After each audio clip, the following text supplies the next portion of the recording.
innovation aujourd'hui. Mac Lesguy s'est pris de passion pour le vernis à ongles et a même testé la manucure du futur. C'est extraordinaire. C'est à suivre dans E = M6.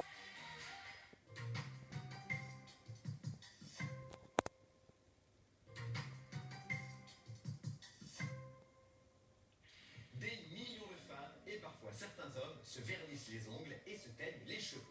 Vous pensez peut-être que c'est un phénomène récent? Pas du tout. Il y a plus de 5000 ans que ces pratiques existent.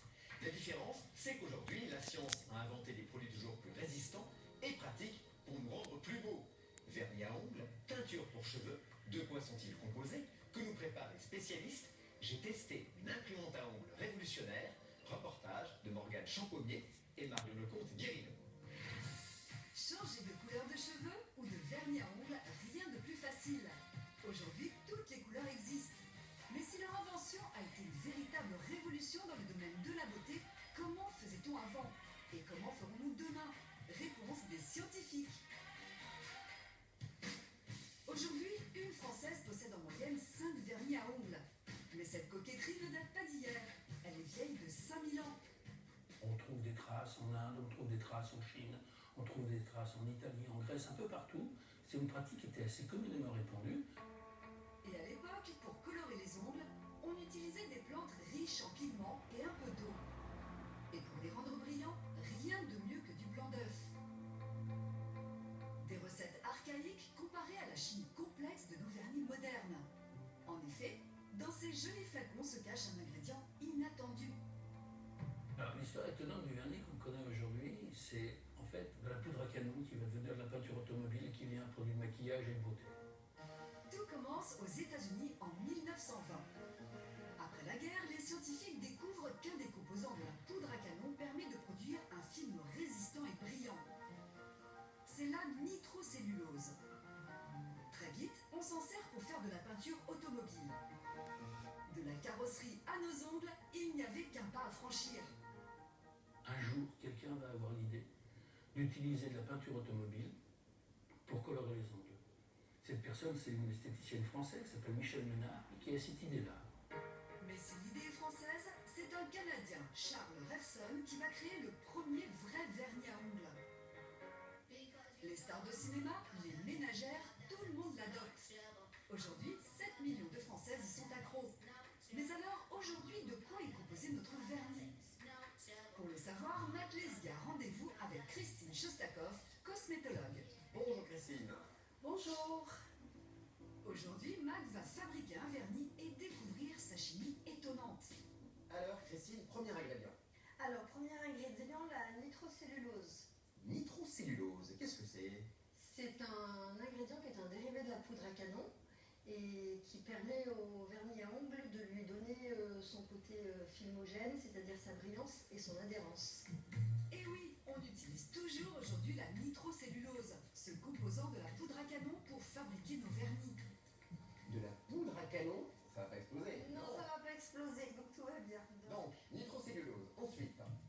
Ensuite, on rajoute une résine et un gel pour la consistance et la tenue. Viennent ensuite des ingrédients essentiels. Les solvants dans le vernis à ongles, on en a à peu près entre 60 et 70%. Ils sont très volatiles et d'ailleurs c'est leur but. Ils vont s'évaporer au moment de l'application. C'est ce qui permet ensuite au vernis de durcir. En effet, lorsque les solvants s'évaporent, les résines se collent entre elles. Alors ça y est, j'ai l'impression que notre base est plus ou moins prête. Vous êtes sûr, Mac? On remonte ça, ah ben effectivement. Là, on se rend compte que vous avez eu la main lourde un petit peu sur le gélifiant. Bon, nous allons poursuivre avec une base toute prête. Ce qu'il faut rajouter maintenant, ce sont donc les colorants. Exactement, la charge pigmentaire. La charge pigmentaire. Et ces pigments, ici, ce sont des oxydes de fer, des composés naturels présents dans le sol ou que l'on peut synthétiser en laboratoire. Et si l'on veut en plus que ça brille, on rajoute des particules de mica, une roche qui a la propriété de réfléchir la lumière. Voilà, les vernis sont prêts. Mac, à vous l'honneur.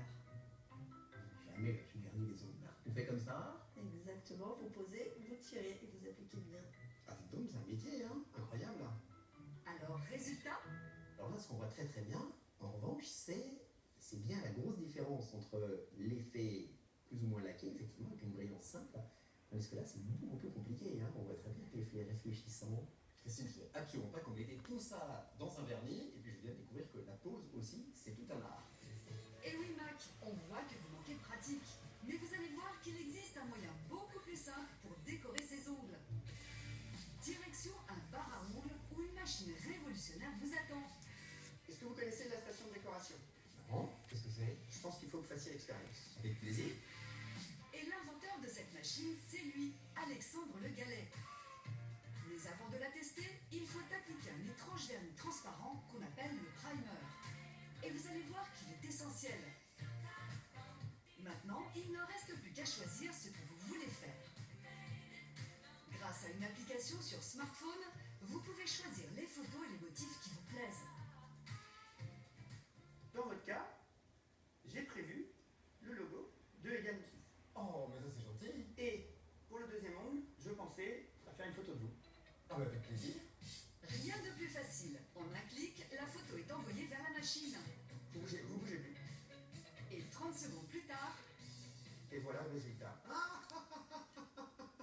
En plus, c'est tout à fait moi. Hein. Là, on est vraiment sur une imprimante à ongles. Ça veut dire qu'on peut vraiment imprimer absolument ce qu'on veut sur nos ongles. exactement Mac. Car regardez, cette machine fonctionne comme une imprimante à jet d'encre classique. Mais son secret, c'est ce vernis transparent, le fameux primer. Sans lui, l'encre n'aurait pas tenu. Ce primer, en séchant, va laisser une surface poreuse qui va permettre à l'ongle de se fixer. C'est extraordinaire. Voilà nos ongles personnalisés. Je crois qu'on est dans le dernier stade de la décoration des ongles. Je vais aller montrer ces ongles magnifiques à mes enfants. Je suis sûr qu'ils vont adorer. Merci beaucoup. Merci à vous. À bientôt. Au revoir. Au revoir.